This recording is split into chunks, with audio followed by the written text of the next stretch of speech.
Olá, pessoal, tudo bem? Hoje nós vamos para a nossa segunda aula relacionada aos atômicos. E na aula de hoje, a gente vai falar sobre modelos atômicos mais atuais, que receberam a contribuição da física quântica. Então, se a gente parar para pensar, como a física quântica contribuiu para o modelo atômico que nós temos hoje? Bom, basicamente, sem a física quântica, a gente não teria sequer o modelo atômico de Bohr, porque ele já fala que a gente tem as energias das órbitas quantizadas, ou seja, a energia que cada órbita que o elétron gira tem é uma energia de valor fixo. Isso é uma contribuição da física quântica. Mas as contribuições não pararam por aí. Em 1916, a gente teve a proposta do modelo atômico de Sommerfeld. Sommerfeld sugeriu que as órbitas que os elétrons giram poderiam ser elípticas e não necessariamente circulares. Pois, se a gente considerar uma elipse, a gente tem diferentes excentricidades. O que isso significa? Que, dependendo do ponto em que o elétron estava girando, a gente teria energias diferentes. Ele determinou ainda que a energia liberada pelo fóton, ou seja, quando a gente tem o retorno do elétron para a sua órbita de origem, que ele emite luz, essa luz é em forma de fóton. E ele disse que essa energia ela era determinada pelo princípio das camadas eletrônicas e que dentro das camadas, ou seja, dentro das órbitas, nós teríamos subdivisões, que ele chamou de subníveis energéticos S, P, D e F. Então, a única órbita que possui formato circular para Sommerfeld seria a órbita S. Todas as outras seriam elípticas. Na prática, o que a gente tem?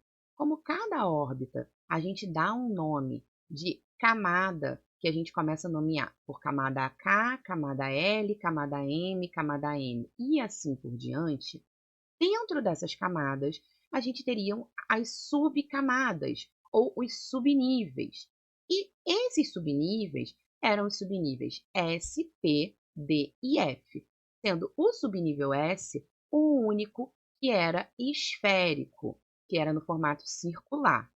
Quando você tem a segunda camada, que é a camada L, ela tem o subnível S, que é esférico, e mais o subnível P, que é elíptico. Quando você passa para a camada M, ela tem o subnível S, que é esférico, o P e o D, que são elípticos, e assim por diante.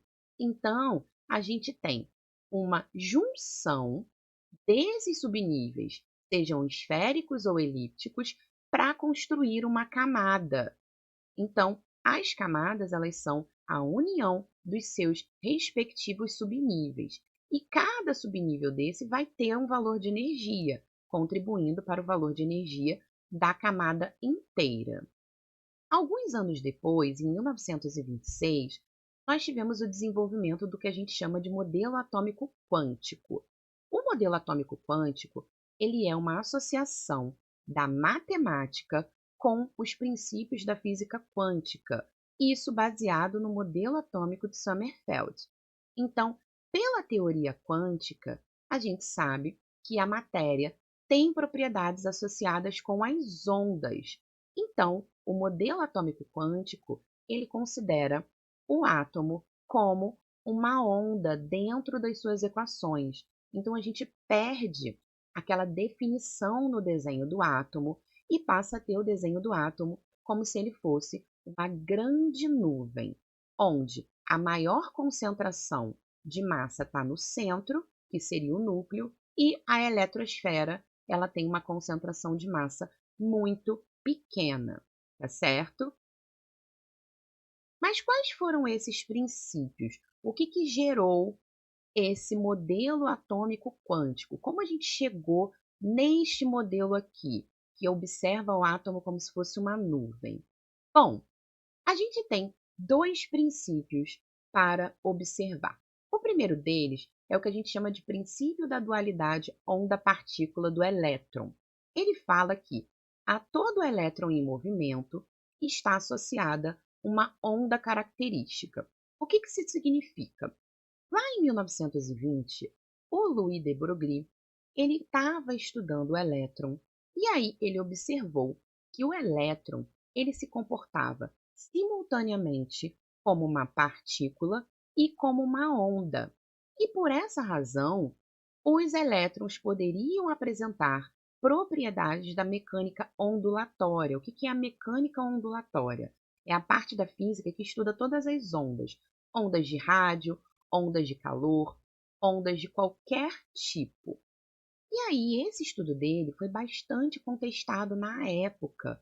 Porém, experimentos que foram realizados comprovaram essa tese de que os elétrons poderiam obedecer tanto à mecânica ondulatória, ou seja, se comportar como uma onda, ou também responder à mecânica clássica, se comportando como uma partícula, como um objeto. Então, a partir disso, os elétrons começaram a ser vistos como uma partícula e como uma onda, muito parecida com as ondas luminosas, as ondas que a gente tem, por exemplo, na emissão de luz. Se a gente seguir esse pressuposto, as órbitas que eram defendidas tanto por Bohr quanto Sommerfeld, elas não poderiam corresponder à realidade, uma vez que o elétron ele iria descrever um comportamento de onda ao redor do núcleo. Então, ao invés do elétron seguir um caminho como se fosse um objeto seguindo um caminho previamente estabelecido, estes elétrons eles seguiriam um comportamento de onda. Então, a gente começa a ter essa órbita como uma onda, como o desenho de uma onda. Então, aquela ideia da órbita, como no sistema solar, ela cai a partir do princípio da dualidade onda-partícula do elétron. O segundo princípio que a gente tem é o princípio da incerteza de Heisenberg.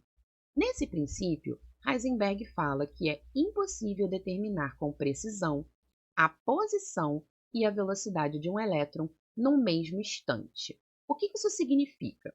Se a gente quiser saber a posição de um elétron, a gente teria que lançar um feixe de luz contra ele e medir a volta desse feixe de luz. Então, a gente, pela medição da distância, saberia onde esse elétron está localizado. No entanto, a partir do momento que o feixe de luz tocar o elétron, ele alteraria a velocidade desse elétron, ou seja, eu saberia a posição dele, porém, eu não saberia mais a sua velocidade. Se a gente, porém, determinar a velocidade do elétron, que poderia ser feita da mesma forma, utilizando-se um feixe de luz, quando a gente alterar a posição do elétron, a precisão na medição da velocidade vai ser perdida, porque a gente sabe que a velocidade é uma medida que relaciona espaço sobre tempo. Então, se a gente usar o tempo calculado para o feixe de luz retornar, a gente já não tem mais a medição do espaço, porque a partir do momento que o feixe de luz tocar no elétron, ele vai alterar a sua posição. Então, quanto maior a precisão que a gente mede a posição do elétron, menor a precisão que a gente tem a velocidade, e vice-versa. Ou seja, não dá para a gente ter as duas medidas com exatidão. Ou a gente sabe a posição, ou a gente sabe a velocidade. Tanto o princípio da dualidade onda-partícula quanto o princípio da incerteza de Heisenberg, eles foram unidos pelo Schrödinger. Schrödinger, ele estudou esses dois princípios e associou isso a um modelo de probabilidade, a partir de uma infinidade de operações matemáticas que uniam os dois princípios que a gente viu anteriormente. Ele conseguiu determinar uma região de probabilidade onde a gente poderia encontrar o elétron. Então, a essa altura, a gente não utiliza mais o termo órbita, pois a gente não conseguiria determinar com precisão a posição e a velocidade de um elétron. Então, o termo órbita ele foi transferido para o termo orbital, que é a região que apresenta uma máxima probabilidade de localização dos elétrons. Então, esse orbital, ele fica se assemelhando, a grosso modo, a uma nuvem, que a gente chama de nuvem eletrônica.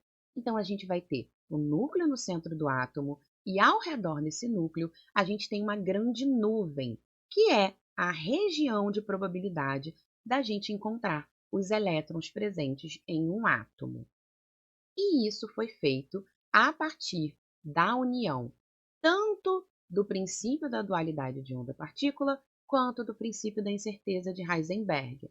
Então, o elétron, ele continua tendo comportamento de onda e partícula simultaneamente. Esse modelo atômico de Schrödinger, ou modelo quântico, ele é um modelo que apresenta um orbital tridimensional para cada um dos subníveis de energia, ou seja, os orbitais, eles não são mais um caminho, eles são uma região em 3 dimensões, ou seja, uma região esférica, onde os elétrons podem se localizar.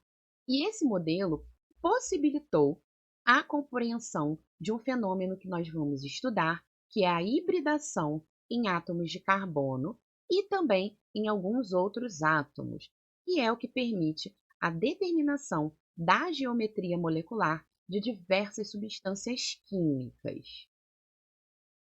Então, se adicionarmos o modelo quântico ou o modelo de Schrödinger no nosso resumo de modelos, a gente fica com Dalton em 1803, Thomson em 1904, Rutherford em 1911, Bohr em 1913 e o modelo de Schrödinger em 1926, já com o conceito de átomo quântico. Então, a gente tem uma nuvem eletrônica ao redor do núcleo.